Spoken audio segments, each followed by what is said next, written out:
justru memperlihatkan kontestasi politik ya? Politik ekonomi hijau tidak hanya membahas tentang pemeliharaan lingkungan aja loh, tapi juga melihat adanya proses kontestasi politik, di mana setiap aktor yang terlibat memiliki kepentingan masing-masing yang ingin terus dipertahankan. Green political economy juga bukan hanya berfokus pada definisi green, melainkan siapa yang menentukan arti dari green itu sendiri. Menurut Skuns, transformasi hijau itu bisa terlihat dengan 4 cara pandang, yaitu yang pertama, technocentric, yang melihat pentingnya teknologi, yang kedua adalah marketized, yang berfokus pada pengaturan pasar, yang ketiga adalah state-led, yang tertuju pada aktor negara sebagai pemimpin transisi hijau, dan yang keempat adalah citizen-led, yang melihat bahwa perubahan harus datang dari masyarakat atau bottom-up. Meskipun begitu, semua cara pandang dan solusi ini juga memiliki kepentingan politik dan menjadi arena konflik tersendiri. Seluruh solusi ini merujuk kepada transformasi hijau yang memerlukan perubahan secara struktural dan mendasar, seperti perubahan dari institusi dan kebijakan yang ada, struktur ekonomi, praktik sosial, dan kekuasaan yang memang sudah ada. Namun, untuk mencapai transformasi tersebut, kita memerlukan adanya transisi hijau atau green transition. Transisi hijau itu termasuk ke dalam transformasi hijau, di mana transisi itu lebih mengarah ke perubahan bertahapnya. Transisi ini pun belum mengubah sistem dan struktural secara mendasar. Transisi hijau dapat dilakukan dengan perubahan terhadap teknologi dan kebijakan yang efektif, berkelanjutan, dan ramah lingkungan. Misalnya, mengembangkan pembangkit listrik dari sumber energi terbarukan. Sebenarnya, transisi hijau merupakan solusi yang sangat penting untuk dilakukan. Kita dapat melihat bahwa negara yang sedang melakukan transisi hijau itu dapat menghadapi hambatan dari berbagai faktor dan pihak, mengingat adanya proses kontestasi kepentingan, salah satunya kepentingan pertumbuhan ekonomi. Hal ini dapat terlihat dalam kasus Indonesia. Transisi hijau, salah satunya transisi energi di Indonesia, itu masih terhambat dengan kepentingan politik dan ketergantungan sistem serta ekonomi terhadap batu bara.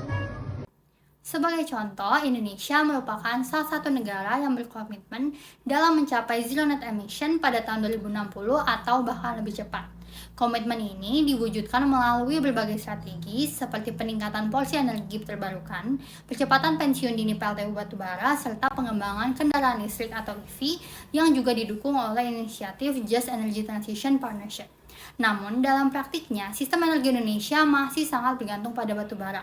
Pada tahun 2024, sekitar 67% listrik nasional masih dihasilkan dari batubara, menunjukkan bahwa batubara tetap menjadi fondasi utama dalam sektor ketenaga listrikan.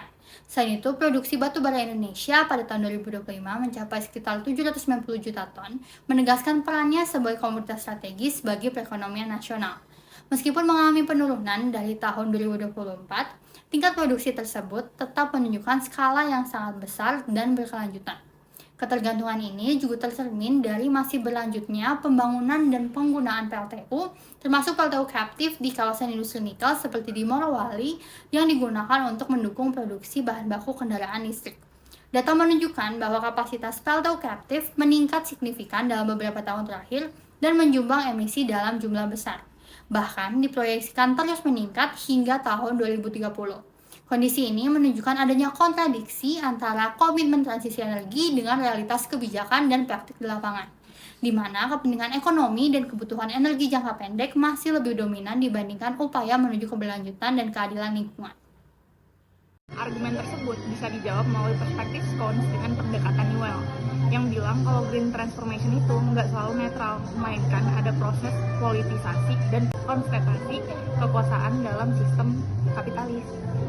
Dalam proses ini terdapat konflik antara kepentingan ekonomi, lingkungan, keadilan sosial, di mana aktor kuat seperti negara, korporasi, ataupun elit membentuk aliansi yang mempertahankan dominasi ekonomi dan membungkusnya melalui narasi green. Dominasi kekuasaan dari contoh yang kita akan ambil ini bekerja melalui mekanisme sistem carbon locking, di mana sistem ekonomi global mulai dari transportasi, perdagangan, hingga industri yang sudah dibangun itu sangat bergantung dan hanya bisa dipenuhi oleh energi fosil.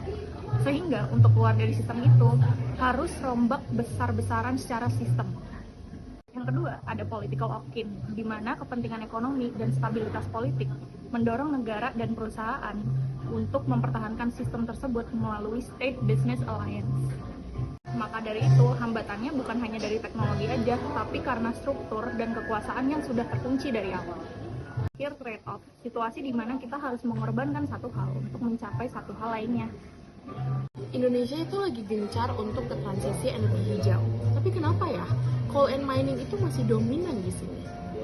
Dalam perspektif politics of green transformation yang udah disampaikan teman-teman aku yang tadi, transisi energi itu bukan cuma soal pindah ke teknologi bersih, tapi soal gimana kekuasaan dalam sistem ekonomi dan energi itu bekerja. Indonesia memang punya target untuk net zero emission by 2060 dan mulai mendorong kendaraan-kendaraan listrik. Tapi realitanya masih sekitar 67% listrik kita masih bergantung dengan batu bara. Dan PLTU juga masih terus dibangun. Ini terjadi karena relasi kekuasaan yang tidak seimbang. Ada carbon lock-in, di mana kita semua sudah terlanjur bergantung pada batu bara dan infrastruktur sampai kebutuhan energi sehari-hari kita. Dan ada juga political lock-in. Political lock-in itu karena adanya hubungan erat antara pemerintah, industri batu bara, dan juga investor yang membuat kebijakan tetap menguntungkan energi fosil. Muncul transisi yang bisa dibilang setengah-setengah, seperti mobil listrik yang masih dicas dari listrik berbasis batu bara, dan juga industri nikel untuk EV yang masih pakai PLTU captive. Jadi, transisi energi di Indonesia itu belum benar-benar mengubah sistem secara menyeluruh. Masih terlihat hijau di permukaan, tapi di dalamnya belum sepenuhnya beralih dari energi fosil ke energi terbarukan. Nah, jadi apa sih upaya kita bisa lakukan untuk menanggapi isu ini? Yang pertama, Indonesia dapat mengadopsi transisi energi yang dilakukan oleh Inggris, yang terbukti berhasil. Inggris mampu memusnahkan seluruh penggunaan batu bara mereka dengan menghancurkan seluruh PLTU yang ada di Inggris. Namun dengan catatan menggunakan pendekatan yang lebih bertahap dan terkelola terhadap kapabilitas Indonesia saat ini. Nomor 2, sebagai negara maritim, Indonesia memiliki potensi yang sangat besar untuk mengembangkan energi terbarukan berbasis kelautan seperti angin lepas pantai, yang kedua ada energi surya, serta diversifikasi menuju gas alam sebagai energi transisi yang relatif ramah lingkungan. Yang ketiga, penerapan carbon tax secara efisien. Gunanya adalah untuk menginternalisasi biaya lingkungan dari emisi karbon dan memungkinkan pergeseran investasi dari energi fosil ke energi yang lebih bersih. Tapi harus ada peningkatan transparansi melalui penguatan institusi anti korupsi serta pembatasan pengaruh oligarki dalam sektor energi.